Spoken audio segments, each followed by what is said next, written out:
Sunday night, in the quiet of my home, the sound of the TV echoed through the room.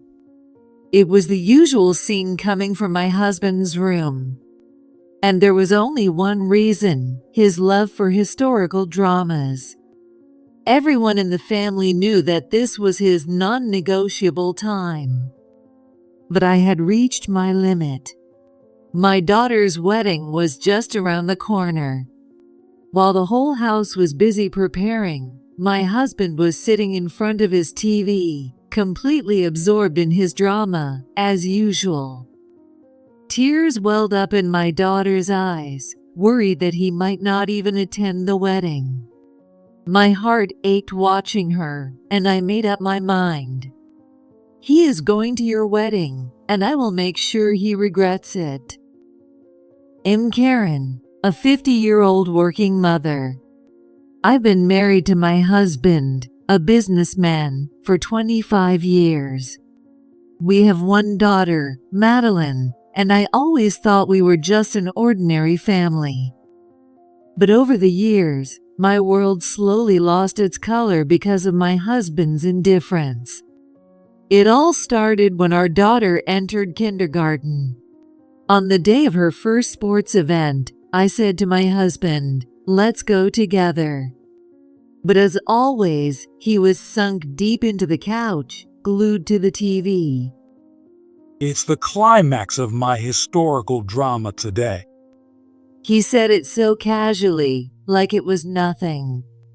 The fact that he cared more about the ending of a historical show than his daughter's big day felt like a cold blade piercing my heart. I wanted us to share these moments of our daughter's growth, but that wish never reached him. And this happened again and again. Her first recital, sports events, birthday parties. Each time, I swallowed my pain, never blaming him. Maybe he was just too overwhelmed with work, I told myself. So I raised our daughter alone, making excuses for him. But as she grew up, my frustration turned into anger. He was living just for his own enjoyment. Did he even love his family? That question haunted me constantly. One day, my daughter asked me, "Mom, why is Dad always watching TV?" Her innocent question left me speechless. And at that moment, I realized something. His indifference wasn't just hurting me, it was leaving scars on our daughter too. It all started during our honeymoon in Boston. While strolling through the historic streets, we stumbled upon period drama filming. The actors in elaborate costumes, the perfectly recreated old-town scenery, it was breathtaking. But my husband was captivated by something else. The intensity of the set, the focused expressions of the staff, the passion of the actors bringing history to life. It all struck a deep chord in him. It takes so many people to create one masterpiece. History is incredible. That day, something awakened in him. On our way back home, he said, "One day, I want to make a show like that." From then on, he devoured history books and watched historical dramas nonstop. Especially those grand-scale, historically accurate dramas, he couldn't get enough. Never did I imagine he'd become such an obsessive fan. We first met in college, in a history club. I loved historical novels and studied ancient history. He was more into medieval history and could go on for hours about famous war heroes. One night at the club gathering, he asked me, "Which do you prefer, The Great Gatsby or Gone with the Wind?" I was overwhelmed by his passion, but I answered his question. From there, we got into all kinds of historical discussions, and before we knew it, we had gotten to know each other. He was incredibly knowledgeable about history and taught me so much. For example, I learned about the romantic relationships of nobles, things I had never known before. Listening to him talk, I felt like I was being drawn into the world of history. And before I knew it, studying history with him became something I truly enjoyed. Even after graduation, we kept in touch, occasionally reading history books together or visiting museums. Even after we got married, his passion for history only grew stronger, and eventually, he became completely obsessed with historical dramas. Historical dramas hold a special place in American television history. The 1965 drama about the life of William Penn was groundbreaking for its use of historical facts and real-life filming locations. As the U.S. experienced rapid economic growth, these historical dramas became a beloved form of entertainment. Famous figures like George Washington, Abraham Lincoln, and even classic American literature were frequently adapted into major productions, creating national buzz. My husband's love for historical dramas soon led him to join a fan club. In the club, members shared their thoughts on episodes, watched together, and even exchanged recorded tapes. Since my husband spent all his time at home outside of work, I thought it was fine for him to have a hobby. But when he started going out every weekend, I began to worry about how little time he was spending with the family. He became indifferent to our daughter's events, prioritizing his fan club meetings over school activities held on weekends. I remember thinking, this is just too much. Our daughter's big moments won't last forever. Can't you skip the club for once? When I pressed him, he started making excuses. We need a certain number of people to rent out the screening venue. I was chosen as the team leader this time, so I have a responsibility. But our daughter's event was planned first. Can't you do something about it? I can't help it. Thanks to this club, I've made business connections. Even my last bonus was partly because of it. So stop nagging me over something this small. Tying it back to work left me at a loss for words. After all, school events happen only a handful of times in a lifetime. We both worked. At first, we split the chores. Weekdays were my responsibility, and weekends were his. But once he started going out on weekends, he began neglecting his share. Hey, the school play is next week. I've been practicing so hard every day. I really want you to come. Our daughter pleaded with him. Yeah, but the club is important too. Your mom will be there, and she'll take photos and videos, so I can watch them later. Wait, so you're not coming? Come on, having a dad who knows a lot about history and is successful at work is something to be proud of. I'm trying to be a cool dad. If you really want to be a cool dad, start by putting your family first when making plans. I was beyond frustrated with my husband's complete lack of interest in attending our daughter's school play. That night, after our daughter had gone to bed, I confronted him in anger. Enough already. I'm not saying you have to quit your club, but there's a limit to how much time you can spend on your hobby. Don't you see how lonely she feels? You only get to see your child grow up once.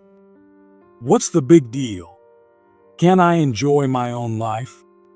Just because I have a family, does that mean I have to give up everything? I have stress too, you know. And what about my stress from handling all the housework and childcare on top of your share? Oh, come on. Keeping the family together is a wife's job. Stop acting like a victim. You knew what you were signing up for when you had a kid. Don't dump your responsibilities on me. I don't want to hear any more of this nonsense. With that, he stormed out of the room. He does whatever he wants, but expects me to just take care of the household. It's so unfair and self-serving. I felt a surge of rage, and the word divorce almost slipped out of my mouth. I had thought about it before, more than once. But actually going through with it would mean negotiating with a man who refuses to listen. There would be child custody issues, moving arrangements, so much to sort out. Even if I got custody, could I manage financially? He made more money than I did, and putting our daughter through college on my salary alone would be a huge challenge. Could I even get proper child support from him? The thought of handling all this kept me up at night. Meanwhile, my husband's obsession with historical dramas kept getting worse, and he started going on club trips every weekend. You probably enjoy it more when I'm not around. That's how he justified it, but let's be real, traveling every single weekend is not normal. What kind of club even does this? You're so annoying. Stop questioning my hobbies. And just like that, he would leave without a second thought. Time passed, and our daughter grew up and got engaged. My husband showed no interest in our daughter's engagement at all, shutting himself away in his room like a drama protagonist, retreating from the world, only leaving for his club activities. I'm the one getting married. Can't he at least be a little happy for me? My daughter, wearing the wedding dress she had dreamed of since childhood, gazed at her reflection in the mirror over and over again. Dad, can't you look at me instead of history? Her quiet words pierced my heart. As the wedding day approached, I was exhausted from lack of sleep and filled with rage toward my husband. What is wrong with him? I knocked on his door again and again, but there was no answer. He had been locked in his room since yesterday, completely absorbed in his drama. I stood in front of the door and took a deep breath. My heart pounded like a drum. I knocked again, harder this time. The dull sound of my frustration echoed through the hallway. As usual, no response. While we were all busy preparing for our daughter's wedding, my husband shut himself away in his room like a warlord from a historical drama, as if he were one of the characters. How can you be lost in a TV drama when your daughter is about to get married? What kind of person does that? I nearly kicked the door in frustration, but forced myself to stop. But I quickly suppressed the urge. I took a deep breath and pressed my ear against the door once more. All I could hear was the TV and his low voice. It sounded like he was talking to the characters on screen. I hate my wife, my daughter, and my country relatives. Let's leave this world together, my love. Hearing those ridiculous words from his mouth, I lost all hope. I can't do this anymore. I'm going to explode. Our daughter was at the most beautiful moment of her life, yet he refused to be there for it. I felt like my heart was about to shatter into 1,000 pieces.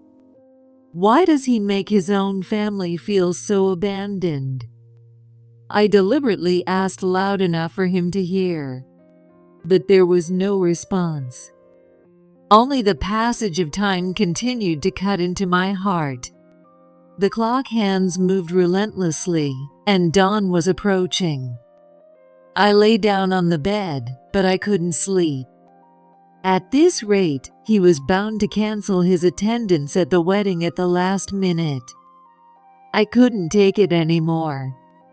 I needed to talk to someone. The next day, I picked up the phone and called her.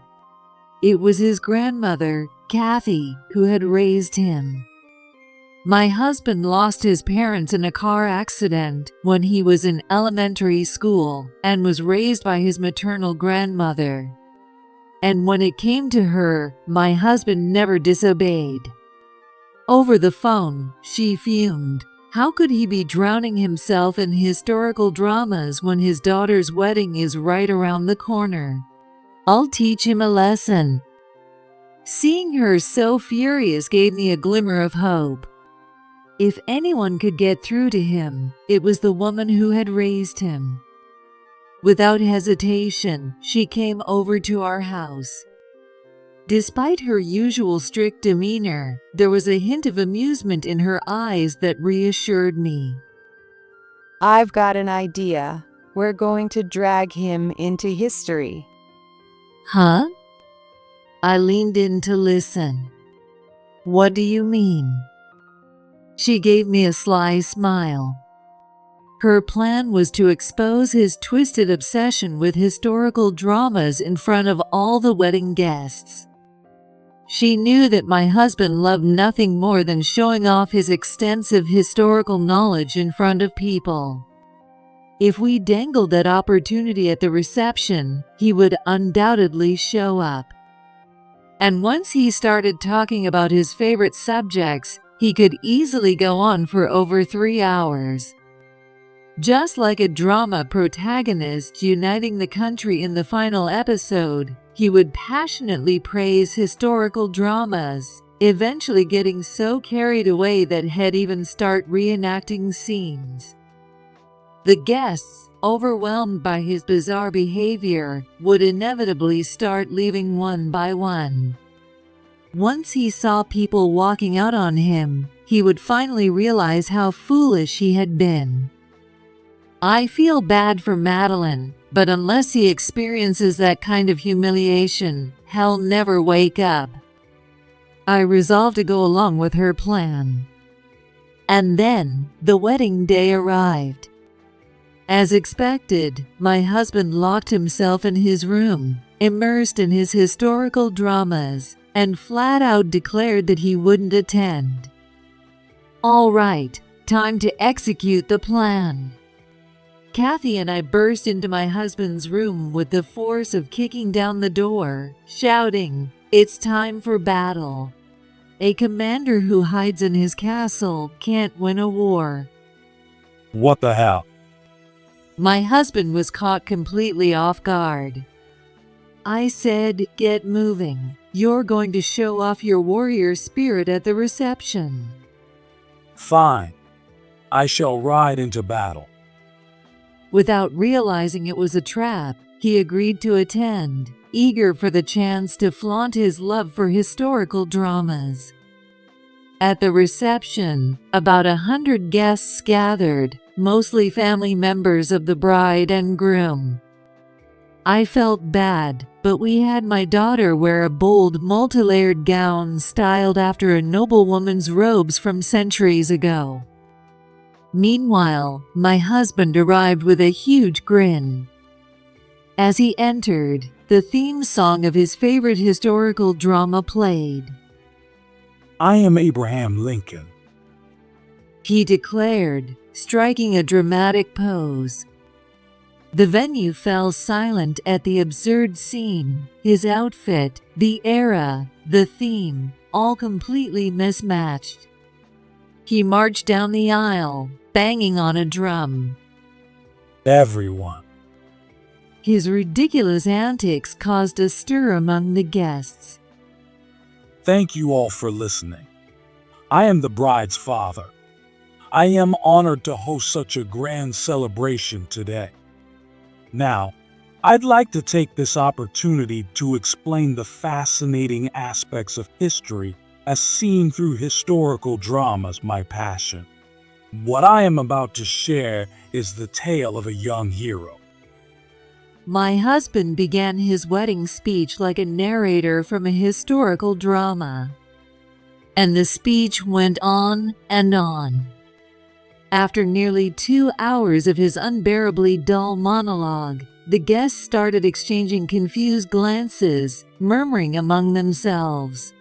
Then, one by one, they began leaving. Just then, You're making a fool of yourself, basking in your own glory while ignoring your guests. I'll put an end to this nonsense. a loud voice boomed across the hall. It was Kathy, my husband's grandmother. She stood there in a traditional robe. It was a brilliant act to entertain the weary guests who had been suffering through my husband's pointless rambling. Her commanding presence was like a historical drama heroine. Oh well, this is quite. My husband, who had been enjoying himself, was now completely thrown off by Kathy's intensity, stumbling over his words. This is your punishment. With that, Kathy snatched the drum and drumsticks from him. The drum. My husband was too stunned to understand what was happening. Then Kathy began pounding the drum right next to his ear with all her might. Boom, boom, boom, boom. The thunderous sound echoed through the hall. Now, this is what a real victory drum sounds like. She played masterfully, wielding the drumsticks with precision. The booming sound seemed to shake my husband's very core, making his head spin. Enough. Please stop. I'm sorry. At last, my husband surrendered. Your daughter's wedding is more important than your ridiculous fantasies of conquest. With that, Kathy smacked him on the head with a drumstick. Ouch. Finally, he seemed to snap back to reality, sitting there sulking like a scolded child.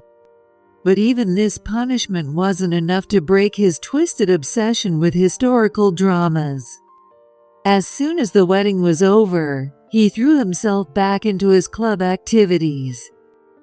Frustrated, I decided to investigate this so-called historical drama club while he was out.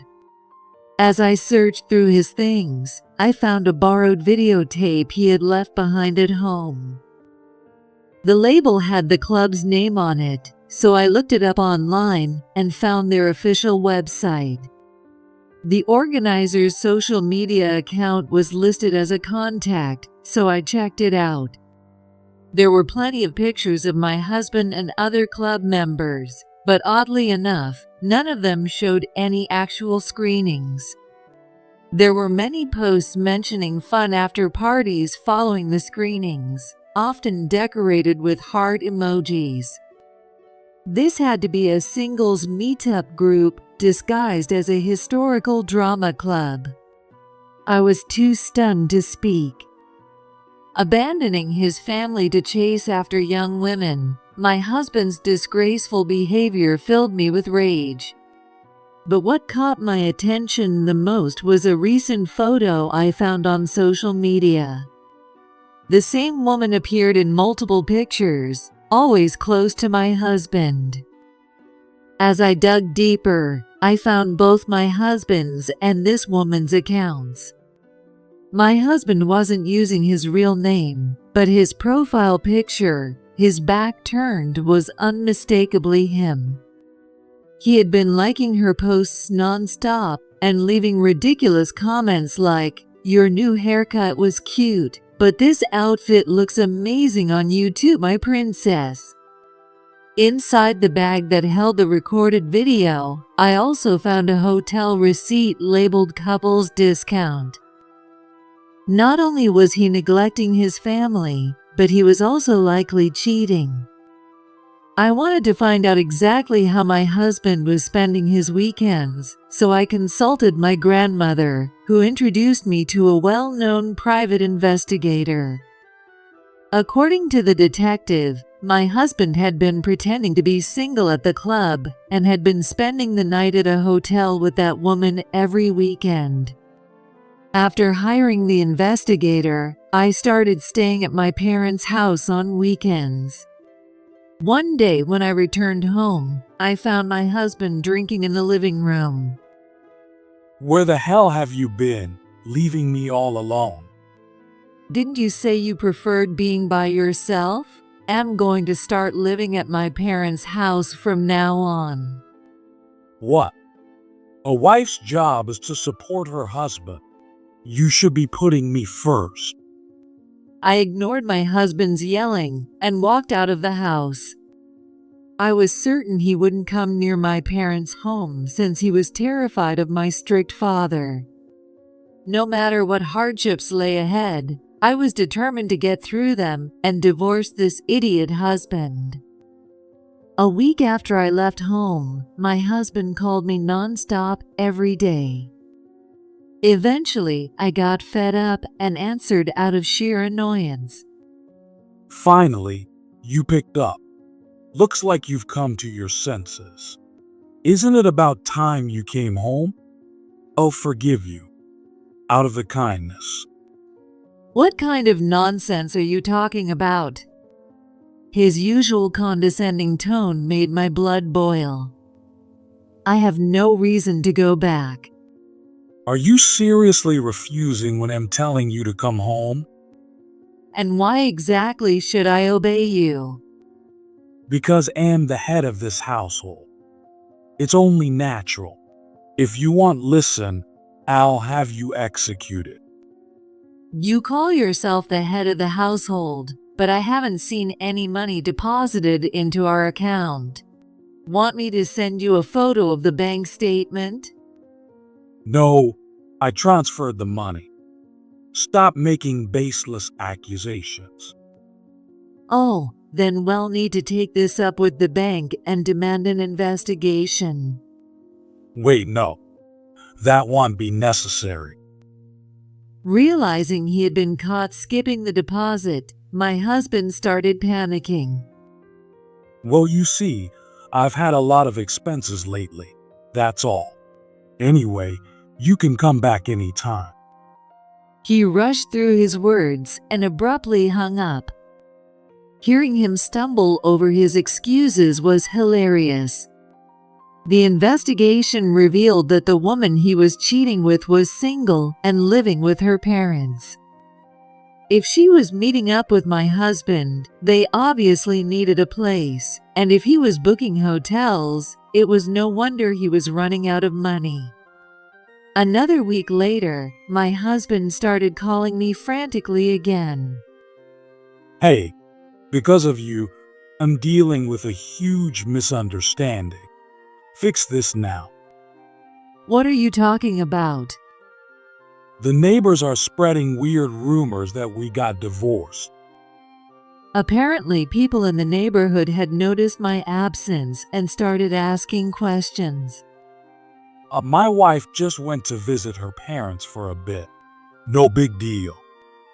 That was the excuse he had given, but since we lived in a company-owned apartment complex, rumors spread like wildfire. Now people were saying we were on the verge of divorce or already divorced. Go around and tell everyone nothing is wrong. Unable to handle the gossip, he was now trying to blame me. No worries, I already explained everything to them. I told them I won't be living with you anymore. Why would you say something like that? My husband was panicking now that his lie had been exposed. The rumor had already spread beyond just the neighborhood. It had reached the wife of his boss. I was sure he was getting plenty of judgmental stares from his coworkers. Serves him right. You only ever care about your own room, but have you checked mine? When I asked him, he scoffed, "Huh, why would I even do that?" Reluctantly stepping into my room, he was left speechless by what he saw. Wait, what the hell? There's nothing here. I already moved everything out. No way. He must have been so shocked that he dropped his phone, and with a loud thud, the call was disconnected.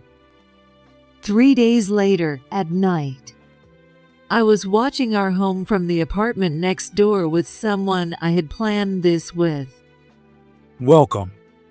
I'm so happy you came. I can't believe you actually invited me to your place.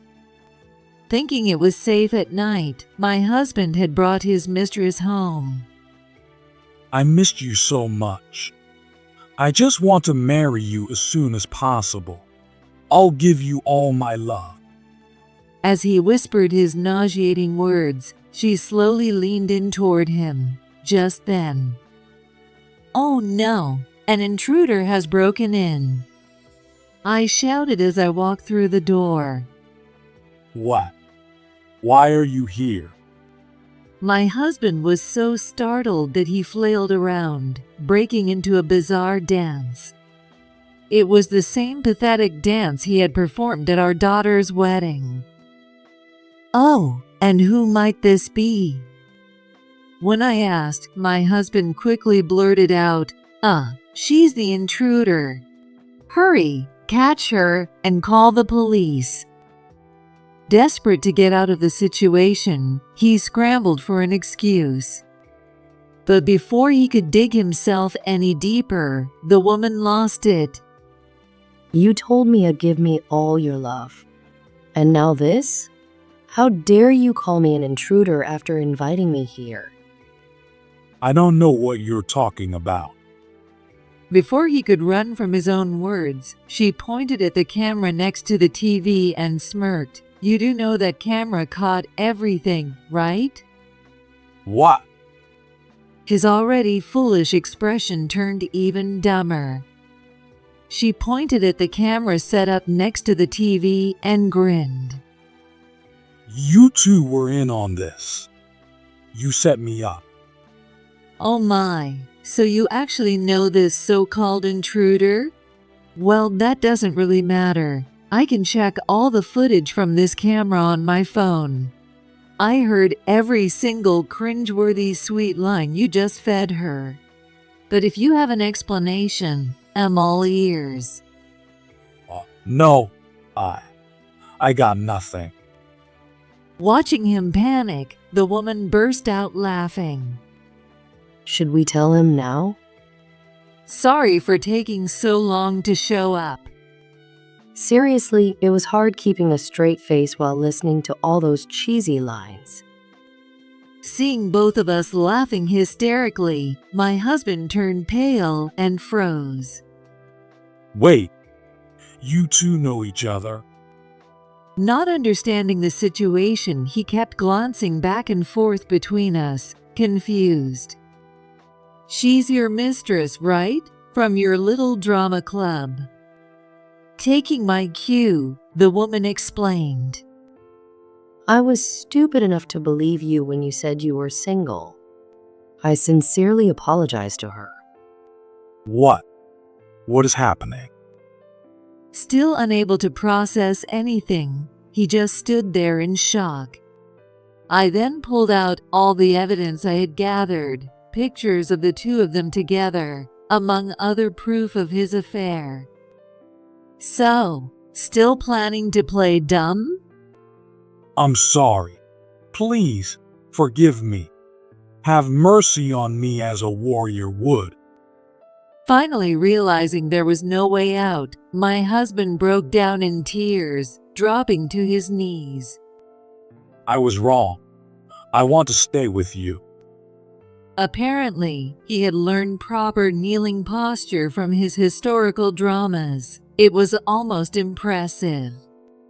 Not a chance. Here, divorce papers and a financial settlement bill. Quit struggling and sign it. Finally, he picked up the pen and signed as I commanded. As for the woman, I saw her as a victim too. I wasn't going to ask for anything from her, but she was serious about making amends and insisted I take compensation to mark the end of it. My husband had lied to her, saying he was in a serious relationship with marriage in mind. Because of that, she demanded a small settlement from him, which she then handed over to me. The divorce was finalized, and the settlement and child support were paid all at once from his savings and loans. His grandmother, who had raised him, along with other relatives, chewed him out thoroughly. He was kicked out of the company's family housing and forced to move into a tiny apartment for single tenants. Though he still worked at the company to pay off his debt, he kept making mistakes and was demoted. A few years later, my ex-husband suddenly sent me an email. How have you been?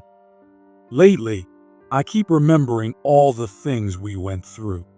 Doing housework is tough, and nights feel so lonely. I still regret that you couldn't fulfill your duty as my wife. But if you're up for it, I might be willing to give you another chance. His ridiculous Romeo-style email, combined with his usual condescending tone, left me speechless. I read the email with my daughter and her husband, who were visiting my parents' house, and we all burst into laughter. Until when you would be foolish like that? I sent that reply and immediately blocked his email.